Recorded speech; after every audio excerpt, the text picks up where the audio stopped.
Today we're going to be looking at an Aimsir Láithreach, the present tense. That's why we have our little hipster guy up in the corner. A lot of people, when they think about the present tense, think about abertí nos é seo. Sentences like this. Tá mé ag ré, I am running. Tá mé ag scríobh, I am writing. Tá mé ag caint, I am talking. Tá mé ag léamh, I am reading. But actually, no, this is not an Aimsir Catcha. This is what we call an adiocht bríthirtha, which is the ing part of our verb. An Aimsir Láithreach deals with things that happen in the present. A ríis is a ríis is a ríis. Things that happen regularly, again and again. Nos gach lá, every day. Téimir scóil gach lá, I go to school every day. Gach seachtain, every week. Déanamid alíonn gach seachtain, we do art every week. Gach mí, every month. Tugam curtir ma wamo gach mí, I visit my granny every month. Gach bliain, every year.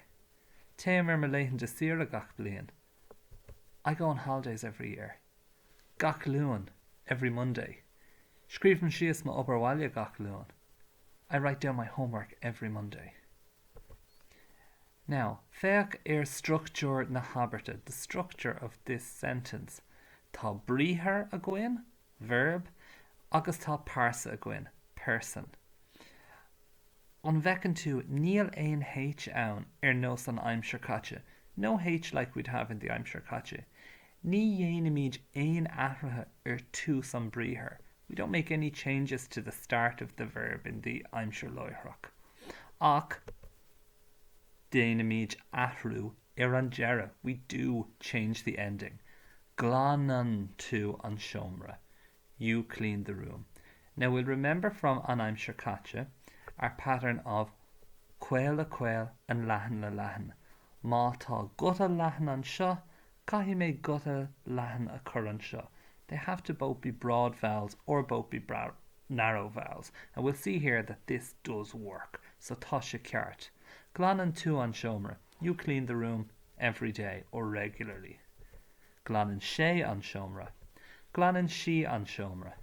Glanann siv an seomra. Again, we'll remember siv, that's you plural, when you're talking to more than one you. So, like we said before, a very Dublin person would say yis, and maybe a very country person would say ye. Yis or ye clean the room. Glanann siad an seomra. They clean the room. Glanann an madra an seomra.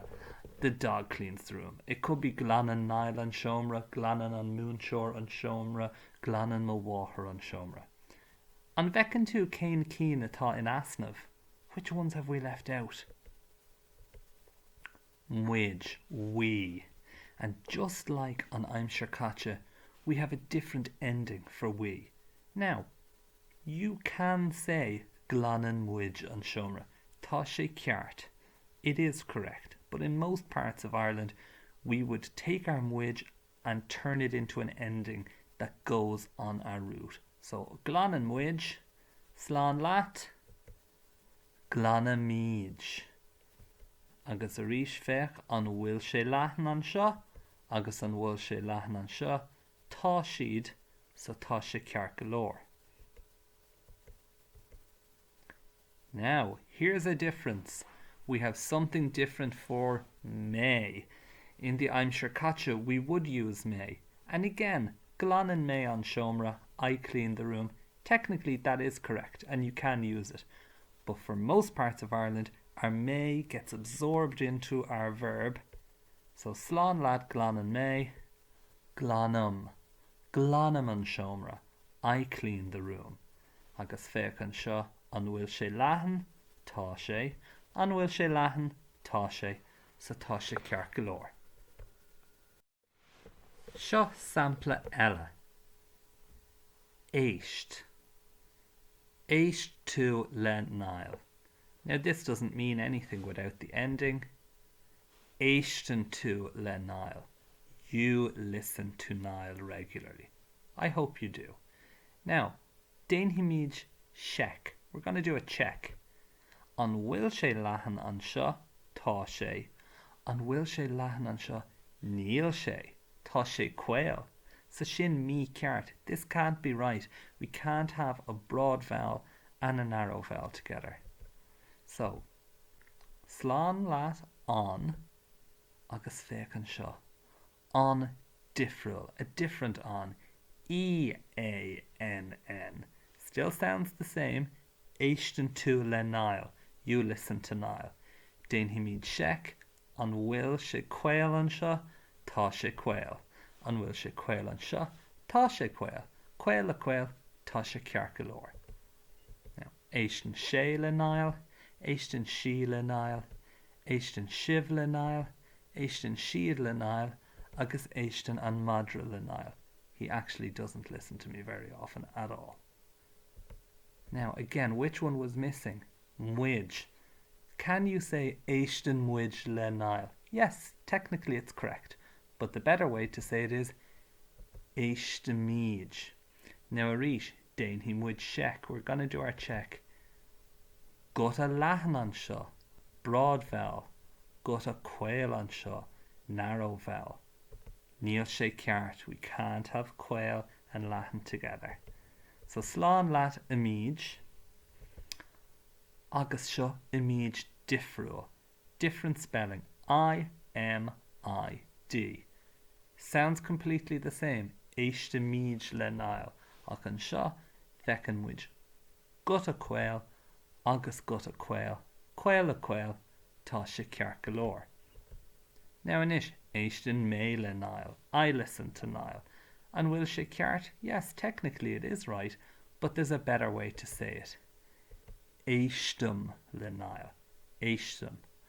Ach arís déan an seic. Gut a leathan, gut a quail. Mí ceart. Ní féidir linn gut a leathan agus gut a quail a úsáid le chéile. So slán leat agus seo Sounds the same, different spelling. Éist im, I-M. Déan seic, gut a quail, agus gut a quail. Quail a quail, tá sé ceart. Éistim le Niall, I listen to Niall. Seo sampla eile. Ceannig tú an bia.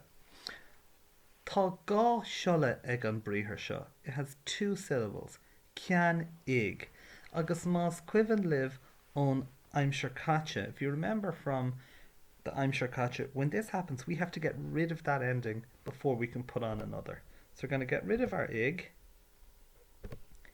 And it's ceaníonn tú an bia. So, for arcade réimniú verbs, the ending is on. Dúnan, brisin, rihan. But here it's íon. Ceaníonn tú an bia. You buy the food gach lá, every day. An bhecinn tú an bhfuil sé leathan an seo, agus leathan an seo, tá sé, sa sin ceart go leor.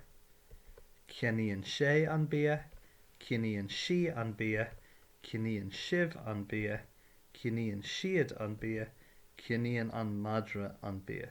Technically that's incorrect. Roscoe tends to steal his food. Ceaníonn muid an bia. Just like the others, tá sé seo cheart. It is technically correct. Ach tá bailach níos fearr chun é sin a rá. It's a nicer way to say it. So slán leat, ceaníonn muid, ceaníonn míid, ceaníonn míid an bia. Very similar to the ending we had sa céad réimniú. The only difference here is the fada. Ceaníonn míid an bia. We buy the food. An bhfuil sé leathan, an bhfuil sé leathan, leathan le leathan, tá sé ceart go leor. Ceaníonn mé an bia. Arís, tá sé ceart go leor chun é seo a rá, ach tá bailach níos fearr chun é sin a rá, agus sin ceaníam. Ceaníam an bia. I buy the food. Arís, anna cosúil leis an deire sa céad réimniú. Very like the céad réimniú ending. An difriocht amháin ach an fada. Just that difference with the fada. Déan seic an seo, do a check, an bhfuil sé leathan, agus leathan, leathan le leathan, tá sé ceart go leor. Seo sampla eile. bailíoch tú na cópleabhar. Arís, sin, bríthir, dara réimniú, le gá shola. Two syllable verb. Okay, so slán leat leis an ig. Bailíonn. Bailíonn tú na cópleabhar.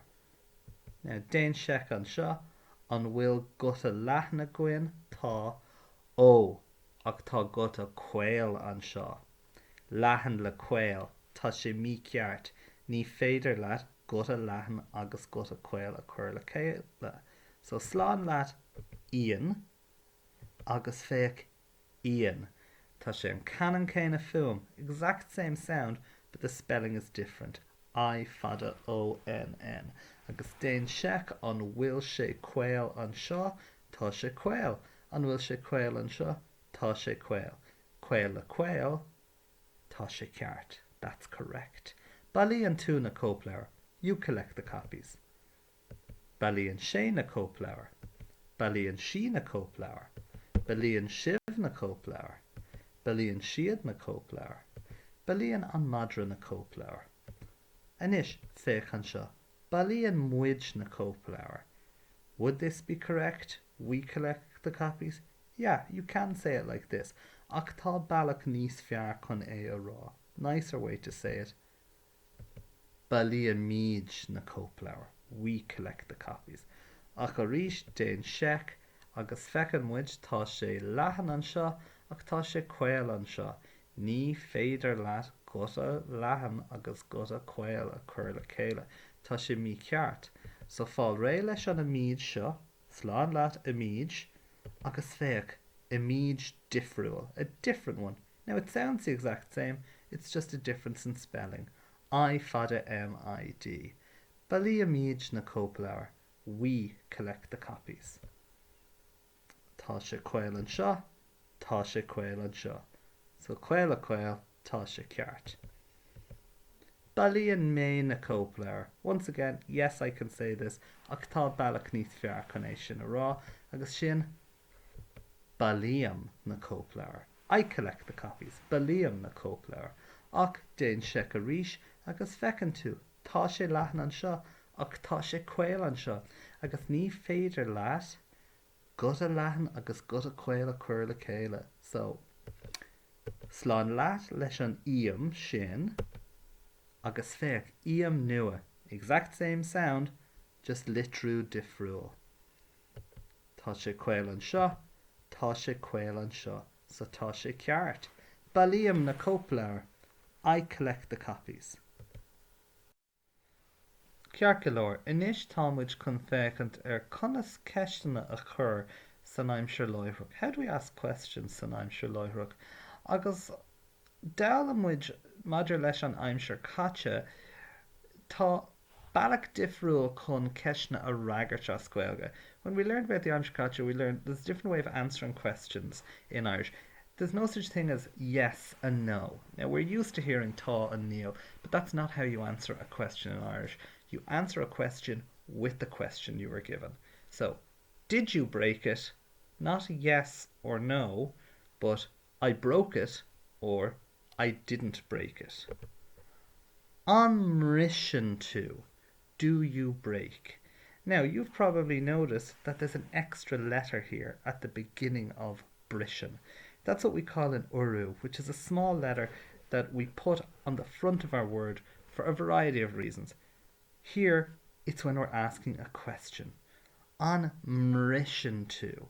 Now, not every letter gets an uru. B gets an uru. It gets M. On mission to. C gets an uru. It gets G. On gwirin to. D gets an uru. It gets N. On noonan to. F gets an uru. It actually gets BH. On vaughan to. G gets an uru. It gets an N, just like D. On Nurtian to. P gets an uru. It gets a B. On Buchan to. T gets an uru. It gets a D. On dugan to. And all of the vowels get the same uru. N hyphen. On nolan to. So we're just going to leave those over there for a moment so you can see them as we're going through. So our kesh was on marishan to. Do you break? And the answer is brisham. I break. Or ni vrisham. I don't break. And again here we're seeing something extra. When we're saying no in the Aimsir Láithreach, and you'll find out in the Aimsir Oshnach, the future tense as well, we use a H when we say no. Ni vrisham. Now, we can't use a H on every single letter. We'll remember from the Aimsir Catcha, L, N, or, and an S that comes with a consonant like SP, SC, ST, and SR. No H's for them. Okay? Here's another kesh. On noonan to. Do you close? You'll see the uru at the front. And my answers are dunam. I close. Or ni runam. I don't close. And again, we see the H there in the middle. Keshtella. On nolan to. Do you drink? Agus an fragra. Olam. I drink. Or ni olam. I don't drink. And you'll see there's no H here because we don't put a H on a vowel. The most important things we need to remember here with our keshna is in the Aimsir Catcha, in the past tense, we asked a question with er. And now we're asking a question with on. In the Aimsir Catcha, we answered negatively with near. And now we're answering negatively with ni. Er and near, Aimsir Catcha. On and ni, Aimsir Láithreach. So let's have a quick recap of what we've learned. Here's a single syllable, broad Latin verb. That's why it's beside the elephant, because it's broad. And we have dunam, I close. Dunan tu, she, shiv, and shiad. And dunamij, we close. Fech Lahan agus Lahan. That's how you know what ending to put on.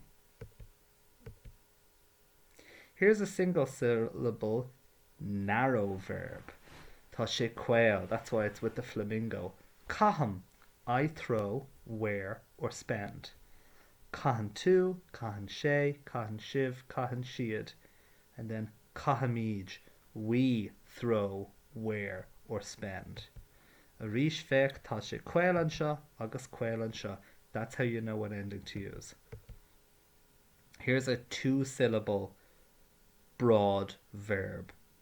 Remember, we took the ig off cianig and we put on our new endings, and we've cianiam, I buy, cianian tu, she, shiv, shiad, cianiamij, we buy. Dain shek an will she lahan, tá sé. And our final one, a two-syllable narrow verb. And our balig, our ig, gets done away with to put on our new endings. Baliam, I collect.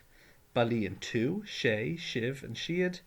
Agus baliamij, we collect. And there's our quail the quail, so we know that we're doing the right thing. I hope that was helpful and you'll be able to look over that again.